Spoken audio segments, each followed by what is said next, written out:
ಸುಪಾರಿಯನ್ನ ಕೊಟ್ಟಿರುವಂತ ಕಾರಣ ಇದೀಗ ರೌಡಿಗಳು ಬೇರೆ ಅಟ್ಯಾಕ್ ಮಾಡ್ಬಿಟ್ಟಿದ್ದಾರೆ. ಏನಾಗುತ್ತೆ ಮುಂದಿನ ನಡೆ ಏನು? ರಾಮಾಚಾರ್ಯ ಸೀರಿಯಲ್ ಅದ್ಭುತವಾದಂತ ನಟ ಕಿಟಿ ಪಾತ್ರ ಅಂದ್ರೆ ಋತ್ವಿಕ್ ಅವರು ರಾಮಾಚಾರ್ಯ ಮತ್ತೆ ಕಿಟಿ ಎರಡು ಪಾತ್ರವನ್ನ ಸಹ ಮಾಡ್ತಿದ್ದಾರೆ. ಏನಾಗುತ್ತೆ ಅಂತ ತುಂಬಾ ಜನ ಸಹ ವೇಟ್ ಮಾಡ್ತಿದ್ದಾರೆ. ನಿಜಕ್ಕೂ ಕೂಡ ಏನಾದ್ರೂ ಅಪಾಯ ಆಗುತ್ತೆ ಆಗತವಾಗುತ್ತೆ ಅಂತ ಕೂಡ ಜನರು ಎಕ್ಸ್ಪೆಕ್ಟೇಷನ್ ಇಟ್ಕೊಂಡು ವೇಟ್ ಮಾಡ್ತಾ ಇದ್ದಾರೆ. ಸೊ ಕಾದು ನೋಡ್ಬೇಕು. ಎಲ್ಲವನ್ನೂ ಕೂಡ ನೀವು ಮುಖ್ಯವಾಗಿ ಧಾರಾವಾಹಿಯನ್ನ ಟಿವಿಲಿ ಸಹ ನೋಡಬಹುದು.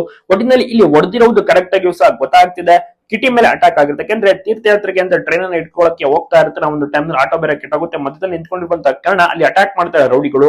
ಈ ಕಡೆಯಿಂದ ವೈಶಾಖ ಮತ್ತೆ ಒಂದು ಮಾನ್ಯದ ಸುಪಾರಿಯನ್ನ ಕೊಟ್ಟಿರ್ತಾರಲ್ಲ ಅದಕ್ಕೋಸ್ಕರ ನಂತರ ಕಾಲ್ ಮಾಡಿ ವೈಶಾಖ ಇದ್ದವಳು ಅದ್ರ ಮಾನ್ಯತೆಗೆ ಕಾಲ್ ಮಾಡಿ ತಿಳಿಸ್ತಾಳೆ ಇನ್ನ ಕಿಟಿ ಇರೋದಿಲ್ಲ, ಕಿಟಿ ಹೋಗಾಯ್ತು, ಪ್ರಾಣ ಹೋಗಾಯ್ತು ಹಾಗೆ ಹೀಗೆ ಅಂತ ಹೇಳಿದಾಗ ಆ ಮಾನ್ಯತೆಗೂ ಕೂಡ ಒಂದು ರೀತಿಯಲ್ಲಿ ಖುಷಿ ಅಂತ ಆಗುತ್ತೆ. ಬಹಳಷ್ಟು ರೀತಿಯಲ್ಲಿ ಆಚೆ ಕಡೆ ನಿಂತ್ಕೊಂಡು ಚಾರು ಕೂಡ ಕೇಳಿಸ್ಕೊಳ್ಳೋದು ಕರೆಕ್ಟ್ ಕ್ಲಿಯರ್ ಕಟ್ ಆಗಿ ಗೊತ್ತಾಗೋದಿಲ್ಲ. ಯಾರ ಜೊತೆ ನಾವು ಮಾತನಾಡ್ತಿದ್ದಾಳೆ ಅಂತ ಮಾತ್ರ ಅನ್ಸುತ್ತೆ ಚಾರುಗೆ. ಆದ್ರೆ ಯಾರ ಜೊತೆ ಮಾತನಾಡ್ತಿದ್ದಾಳೆ ವೈಶಾಖ ಅಂತ ಕ್ಲಿಯರ್ ಕಟ್ ಆಗಿ ಗೊತ್ತಾಗೋದಿಲ್ಲ. ಏನ್ ಮ್ಯಾಟರ್ ಅಂತ ಗೊತ್ತಾಗೋದಿಲ್ಲ. ಒಟ್ಟಿನಲ್ಲಿ ವೈಶಾಖ ರೀತಿಯ ಒಂದು ಮಾತನ್ನ ಫೋನ್ ಕಾಲ್ ಮಾಡುವ ಮೂಲಕ ಮಾನ್ಯತೆಗೆ ತಿಳಿಸ್ತಾಳೆ ಕಿಟ್ಟಿ ಇನ್ನಿಲ್ಲ ಕಿಟ್ಟಿ ಹೋಗಾಗಿದೆ ಅಂತ. ಹಾಗಾದ್ರೆ ನಿಜಕ್ಕೂ ಕೂಡ ಕಿಟ್ಟಿ ಏನಾಗಿರ್ಬೋದು, ಏನ್ ವಿಷಯ, ಏನ್ ಕತೆ, ಸಾಕಷ್ಟು ಜನ ಕೂಡ ವೇಟ್ ಮಾಡ್ತಾ ಇದ್ದಾರೆ ತಿಳ್ಕೊಳ್ಳೋಕೆ. ತುಂಬಾನೇ ಟ್ವಿಸ್ಟ್ ಗಳು ತುಂಬಾನೇ ಟರ್ನ್ಸ್ ಗಳು ಕೂಡ ಬರುತ್ತಿದ್ದು ತುಂಬಾ ಜನರಿಗೂ ಕೂಡ ಇಷ್ಟವಾಗ್ತಿದೆ. ಒಳ್ಳೆ ರೀತಿಯಲ್ಲಿ ಬದಲಾವಣೆಗಳು ಟ್ವಿಸ್ಟ್ ಗಳು ಕಿಟ್ಟಿ ಪಾತ್ರ ಬಂದ್ಮೇಲೆ ಇನ್ನಷ್ಟು ಮೆರುಗು ಸಿಕ್ತಿ, ಇನ್ನಷ್ಟು ಇಂಟ್ರೆಸ್ಟಿಂಗ್ ಕೂಡ ಸಿಕ್ಕಿದೆ. ಎಲ್ಲರೂ ಕೂಡ ಇಷ್ಟಪಟ್ಟು ಸಹ ನೋಡ್ತಾ ಇದ್ದಾರೆ. ಪ್ರತಿಯೊಬ್ಬರು ಕೂಡ ಎಂಜಾಯ್ ಮಾಡ್ತಿದ್ದಾರೆ ಅಂತ ನೋಡ್ಬೋದು. ನಿಮ್ಗೂ ಕೂಡ ಇಷ್ಟನ ಯಾವ ಪಾತ್ರಧಾರಿಗಳು ಇಷ್ಟ ಕಮೆಂಟ್ ಮಾಡಿ ತಪ್ಪದೆ ತಿಳಿಸಿ. ಎಲ್ಲ ಕಡೆ ಒಬ್ಬಿಯನ್ನ ಶೇರ್ ಮಾಡೋದನ್ನ ಮರಿಬೇಡಿ.